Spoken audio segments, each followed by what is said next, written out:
어서오세요. 괴담 들려주는 낚시꾼 괴담로 괴담집사입니다. 단편입니다. 다른 사람의 죽음이라든지 아니면 다른 사람에게 앞으로 닥칠 위험을 볼 수 있는 사람이 자신의 죽음이나 자신에게 닥칠 위험은 모른다는 거, 이거 어떻게 생각하세요?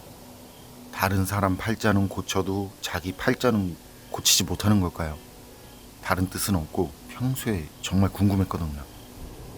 어쨌든 다른 사람에게 앞으로 일어날 일들을 볼 수 있다는 거, 그것만큼 기묘하고 놀라운 일도 없을 것 같은데 말이죠.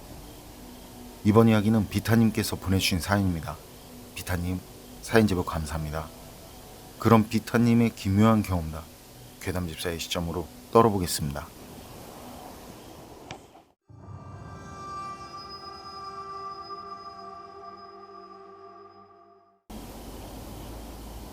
제가 소름 돋는 오싹한 얘기 하나 해드릴게요.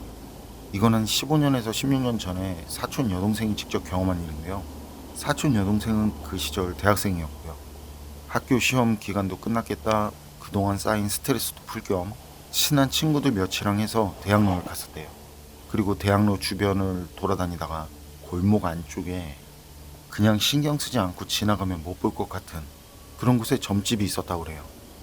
그래서 거기서 점이나 한번 보자고.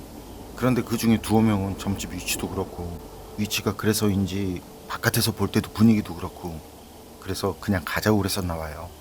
그러니까 다른 친구들이 그래도 궁금하기도 하고 심심하기도 하니까 그냥 재미삼아 한번 보자고들 한 거죠. 그래서 결국엔 다들 심심한데 점이나 한번 보자로 대동단결. 사촌동생은 친구들이랑 같이 그 골목 안쪽 깊숙하게 자리한 점집 입구를 향해서 두려움 반 기대 반으로 걸어갔다고 그래요. 아무래도 점집도 처음인데 위치도 그러니까.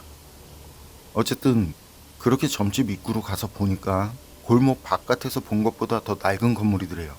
그리고 건물 문을 열었더니 말이죠, 발 크기보다 넓이가 좁은 계단이 좁은 폭으로 경사도 급하고 아찔한 높이로 높게 이어져 있었대요. 그걸 보니까 사촌동생도 뭐 점이고 재미고 그냥 가고 싶더라는 거죠. 그런데 다들 말들 없이 계단을 오르니까 다시 가자고 하기도 뭐하니까 그냥 조용히 같이 올라갔다고 그래요. 그리고 그렇게 올라가서 점집에 들어갔더니 하얀 한복을 입은 무당으로 보이는 사람이 부채를 펼치고 앉아 있었고, 사촌 여동생 일행들은 들어가 앉아서 점 보러 왔다고. 그런데 우리가 점 보는 게 처음이라고. 이런 말부터 시작해서 이런저런 이야기를 하는데 점장이가 자기들 말을 대충 듣는 그런 신용만 하는 느낌이 들더라는 거죠. 그건 눈치둔한 사람도 느낄 정도로 그냥 대놓고 그러더라는 거예요. 그리고 시선은 일행 중 한 명만 뚫어져라 쳐다보고 있고, 그러다가 갑자기 그 뚫어져라 쳐다보던 한 명을 좀 전보다 더 격하게 뚫어지게 쳐다보면서 말했대요. 너 지금 뭐가 제일 먹고 싶냐고. 아니, 점 보러 왔다는데 뭐가 먹고 싶냐니, 이 생뚱맞잖아요. 사촌동생도 그렇게 생각하는데 그 사촌 여동생 친구, 점쟁이가 말을 건 그 친구가 짜장면이라고 대답을 하더래요. 그냥 고민하는 것도 없이 근데 좀 힘 빠진 목소리로. 그러니까 그 말을 들은 점쟁이가 니 그거 오늘 꼭 먹으라고 그러고, 그리고 그런 말을 하고는 바로 몸을 틀어서 등을 보이게 돌아앉더래요. 이제 볼 일 없으니 그냥 나가라는 것처럼 말이죠. 점쟁이가 그러니까 사촌 여동생과 친구들은 눈치를 보다가요, 전본 비용이 얼마냐고 돈을 내겠다고 했더니 점쟁이가 괜히 기분 나쁜 듯이 큰 목소리로 말하더래요. 일 없다고 그냥 가라고. 가서 잊지 말고 짜장면이나 먹으라고. 그러니까 사촌 여동생이랑 친구들은 기분이 이상한 거죠. 자기들이 무슨 잘못을 한 건가, 뭐 왜 자기들이 이런 대접을 받아야 하나 등등. 어쨌든 점집을 나온 뒤에도 기분이 그러니까 그쯤에서 다들 그만 집에 가자고. 그리고 들어가기 전에 기왕 이렇게 된 거 그냥 짜장면이나 먹고 가자고. 그래서 다들 짜장면을 먹고 헤어졌대요. 그런데 며칠 후 사촌 여동생에게 전화가 오더래요. 그날 점을 봤던 친구 중에 그 점쟁이가 뭐 먹고 싶냐면서 꼭 잊지 말고 짜장면 먹으라고 했던 그 친구 있잖아요. 그 친구가 갑자기 죽었다고 하는 거예요. 그 친구의 갑작스러운 비보에 그 친했던 친구들은 다 같이 가서 장례식을 치렀다고 해요. 그런데 아무리 생각해도 그날 점쟁이가 한 말이 신경이 쓰이더란 거예요. 그리고 가슴 한켠에 그 꺼림직한 느낌이 마치 고구마를 먹다 막힌 그런 느낌처럼 답답한 느낌이 들어서 말이죠. 그때 갔던 친구들한테 연락을 해서 다시 그 점집을 방문했대요. 그리고 그 점장이한테 사실대로 얘기했대요. 그때 아줌마가 짜장면 먹으라고 했던 그 친구가 죽었다고. 혹시 그리 될 줄 알고 계셨냐고.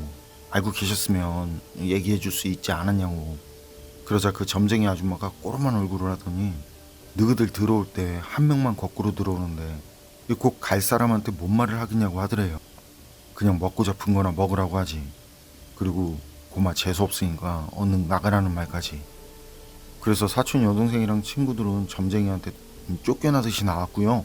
점집에서 나온 사촌 여동생 일행들은 너무 어이가 없었지만 뭐 할 수는 없고, 정말 점쟁이 눈에는 곧 죽을 사람이 눈에 보였던 건가 하는 그런 생각이 드니까 태어나서 처음 느껴보는 그런 공포감까지 들 정도로 너무 무서웠다고 하더라고요. 그리고 그 뒤로 사촌 여동생은 트라우마가 생겨서 절대 점집은 다니지 않고 있다고 합니다.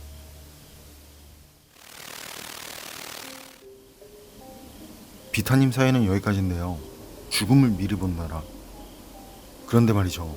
다른 사람의 죽음은 보여도 자신의 죽음은 보이지 않는 걸까요? 다른 사람의 앞날은 알아도 자신의 앞날은 모르는 걸까요? 얼마 전에도 기사가 나왔지만 저수지에 빠져 죽은 무속인들 얘기가 있었잖아요. 그런 죽음을 미리 봤다면 피할 수 있었을 것 같은데 말이죠. 그것 말고도 들은 얘기들도 많고, 그런 걸 보면 뭘까요? 자신의 죽음은 보이지 않는 걸까요? 손을 쓸 수 없으니까 그냥 운명이겠거니 하고 받아들이는 걸까요? 전 이런 사연들을 보거나 들으면 늘 이런 게 제일 궁금하더라고요. 여러분 생각은 어떠세요? 판단은 여러분께 맡기겠습니다. 괴담록 오늘 이야기는 여기까지입니다. 그럼 전 다음에 또 다른 사연으로 찾아뵙겠습니다. 늘 건강하시고 평온하세요. 함께 해주셔서 고맙습니다.